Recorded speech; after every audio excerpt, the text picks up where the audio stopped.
कल का सचिन मनीषा का वीडियो देखने के बाद, उसके बाद अलका की वीडियो देखने के बाद, फिर इन लोगों का लाइव देखने के बाद मतलब दिमाग में इतना प्रेशर हो गया है ना कि ये लोग बोल रहे हैं कि अभी तो सच्चाई आनी बाकी है, अभी तो सिर्फ 10% सच्चाई है। मुझे ऐसा लगता है जैसे जैसे खुलासे ये लोग कर रहे हैं ना, मुझे ऐसा लग रहा है 10% नहीं, अभी तो ये सच्चाई सिर्फ 2% आई है भाई। अभी बहुत सारे भांडा फूटने वाले हैं, बहुत सारी सच्चाई आनी बाकी है, जिसको सुनने के बाद कितने लोग होश में रहेंगे, कितने लोग का होश गायब हो जाएगा नहीं पता है। तो हेलो दोस्तों, welcome back to my channel Preeti Chaturvedi blog. कैसे हैं आप सब? आई होप अच्छे होंगे, या फिर लाइव देखने के बाद मुझे नहीं लगता कि कोई भी ठीक होगा, क्योंकि जिस तरीके से मेरे सर में दर्द हो रहा है ना, मुझे ऐसा लगता है कि बाकियों के भी सर में दर्द ही हो रहा होगा। इन लोगों को रेस्ट की ज़रूरत है कि नहीं, लेकिन हमें, जो हम ब्लॉग देख रहे हैं ना, हमें रेस्ट की ज़रूरत है। ये बात एकदम सच्ची है गाइस, सही सही बताइएगा मैं सही बोल रही हूँ कि गलत। क्योंकि जिस तरीके से मनीषा का कल एक वीडियो आया जिसमें वो अलका दीदी से बातें, सचिन और अलका की बातें हो रही थी, जिस चीज़ से पता चला कि हमारी जगत दीदी और हमारे जगत भैया जो हैं ये अभी मैसूर में मिलने वाले थे। मतलब इतना सब कुछ होने के बाद, नेहा का एंगेजमेंट होने के बाद, वहाँ से भगा जाने के बाद भी हमारे जगत भैया उनके प्यार में पड़े ही थे, उनको उनसे मिलना ही था। और इन सारी चीज़ों को अलका दीदी अच्छे से जान रही थी, वो मिलवाना चाह रही थी, जिसको जानने के बाद मनीषा का दिमाग इतना ख़राब हो गया कि जिस तरीके से मनीषा जितने ऊंचे आवाज़ में, गुस्से में बात कर रही है ना, मैंने मनीषा को कभी इतने समय से देखा है ना, पर मैंने कभी इस तरीके से बातें करते हुए नहीं देखा। हालांकि एक आध जगह मैंने सुना है कि मनीषा भी बहुत तेज़ आवाज़ में बात करती है, मनीषा भी जब लड़ाई करती है तो बहुत गंदे तरीके से करती है, पर मैंने नहीं देखा था। मैंने हमेशा उसे इनोसेंट के जैसा, बच्ची के जैसा ही देखा था। पर जो रूप कल मैंने मनीषा का देखा, बाप रे। लेकिन सही है, क्योंकि एक पत्नी का गुस्सा होना, जिस तरीके से उसको अपने रिश्ते में इतने धोखे मिल रहे हैं कि बेचारी मतलब कंफ्यूज हो गई है कि क्या है, क्या मैं इस कहानी का सिर्फ हिस्सा हूँ या फिर इस कहानी को पढ़ रही थी। जो चीज़ें हो रही है ना, वो खुद ही कंफ्यूज होगी कि ये कहानी को मैं बुक के अंदर पढ़ रही थी या फिर मैं भी एक पार्ट हूँ जो लास्ट में एकदम थोड़े थोड़े जगहों पे टाइटल के नाम पे लगाई गई हूँ। बेचारी को इतना धोखा मिला, उसके खुद के पति ने उसके साथ रहते हुए, उसके घर में समय बिताते हुए, सब कुछ करते हुए इतना सारा धोखा दिया।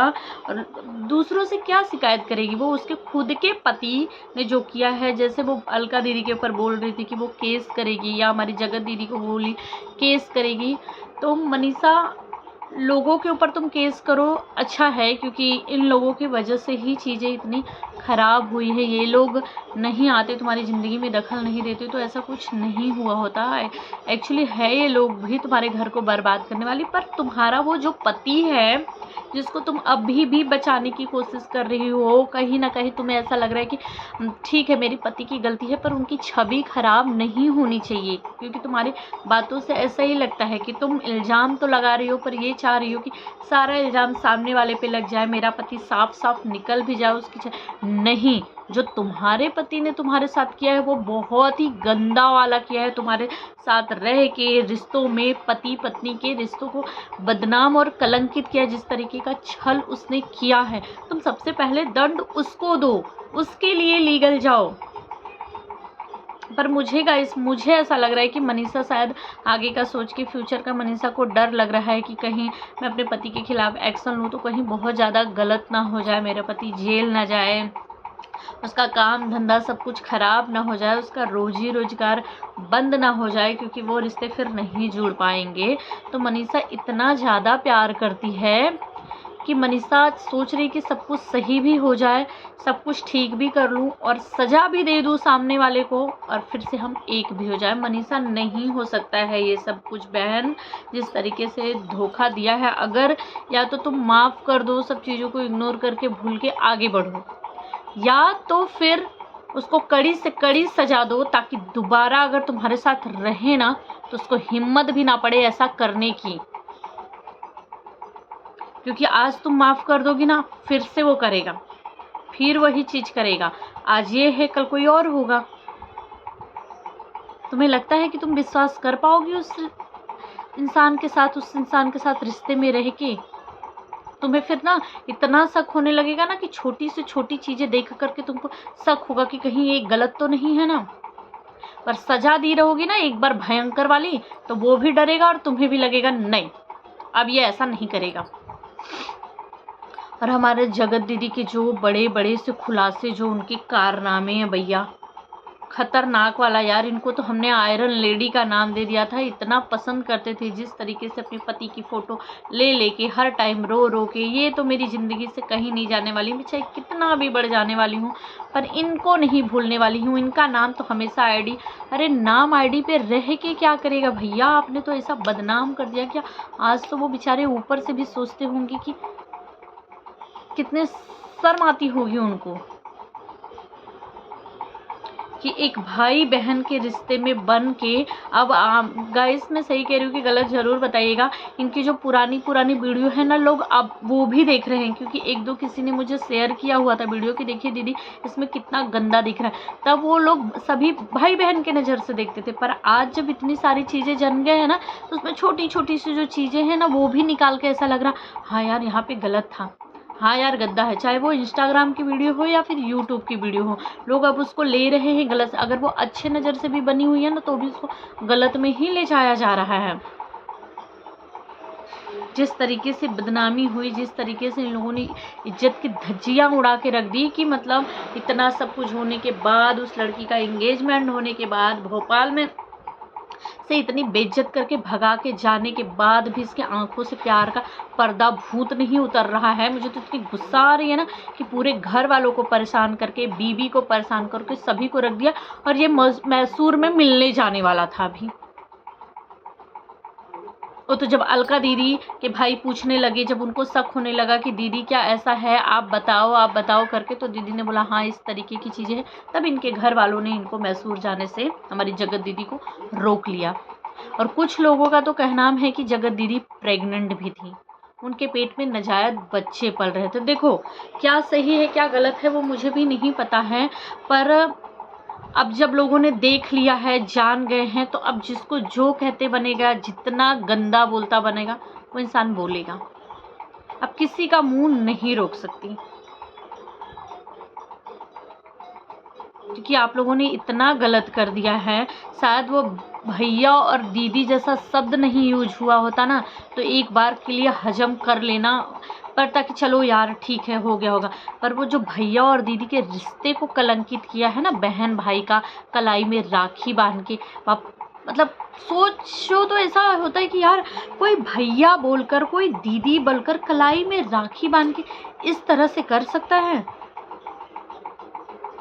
अरे हमारे जो भैया जी हैं, ये सामने वाली बंदी के वीडियोस, फोटोज़, कुछ चीज़ें थी जिसके बिना पे उसको बार बार ब्लैकमेल कर रहे थे। अगर वो अपनी ज़िंदगी में आगे बढ़ना भी चाह रही थी, इंगेजमेंट हो गया था, वो चाह भी रही थी कि इन चीज़ों से निकले, तो वो नहीं निकल पा रही थी, क्योंकि ये जो है उसको ब्लैकमेल कर रहे थे कि तू बात करेगी कि नहीं, बात करेगी कि नहीं करेगी तो तेरी वीडियोज़ वायरल कर दूँगा, तेरी फ़ोटो वायरल कर दूँगा। इनके बीच में भयंकर गंदी वाली लड़ाई भी होती थी, माँ बहन की गालियाँ भी एक दूसरे को देते थे। यहाँ तक कि हमारे जो भाई साहब हैं ये बोलते हैं कि उनकी बेटी को भी, नन्ही सी जो छोटी सी बेटी है उसको भी गाली तक देते थे कि अपनी बेटी को कोठे पर बिठा दे।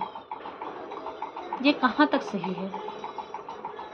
अगर कोई इंसान ठीक है फील किया, महसूस किया, कुछ चीज़ें थी अगर, लेकिन वो उन चीज़ों से अब निकलना चाह रहा है कि नहीं करना है मुझे, तो उसको ब्लैकमेल करना सही है।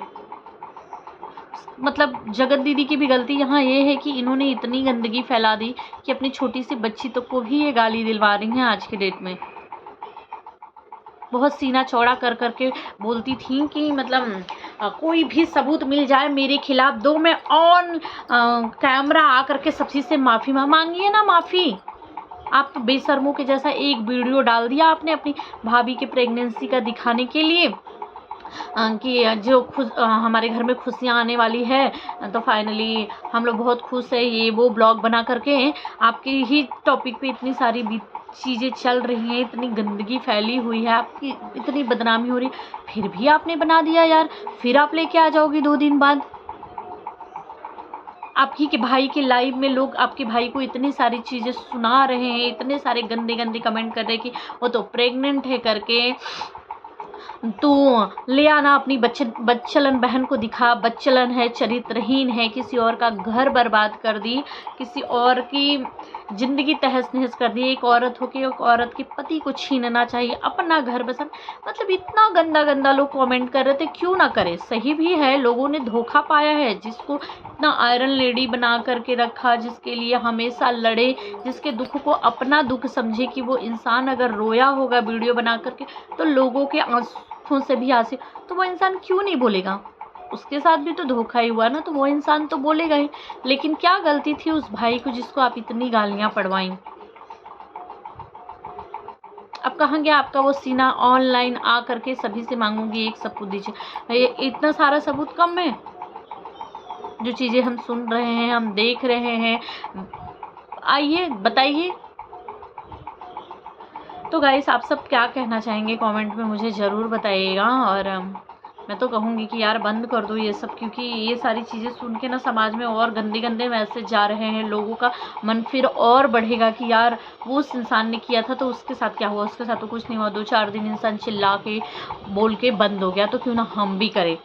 हम भी वाला चीज़ें आएगा, बहुत गलत मैसेज जा रहा है। क्योंकि अब हमारे जो आने वाली जनरेशन है ना, उसके लिए खास करके ख़राब है। क्योंकि जैसे जैसे समय बीत रहा है, देख रहे हैं कि दुनिया कितनी एडवांस होती जा रही है, तो उनके बूढ़ बुजुर्ग तो हम ही रहेंगे। हम इतने एडवांस हैं तो वो कितने एडवांस निकलेंगे। तो गाइस, आप सब क्या कहना चाहेंगे कमेंट में मुझे ज़रूर बताइएगा। मेरी वीडियो अच्छी लगती है तो प्लीज़ मेरे चैनल को सब्सक्राइब किया करिए, एक लाइक एक कमेंट जरूर करिएगा। प्लीज़ कमेंट जरूर किया करिए कि मेरी वीडियोस कैसी लगती है। अगर कुछ भी गलत सही कुछ भी लगे तो प्लीज़ मुझे कमेंट में बताना, ताकि मैं उसको सुधार सकूँ। Bye bye.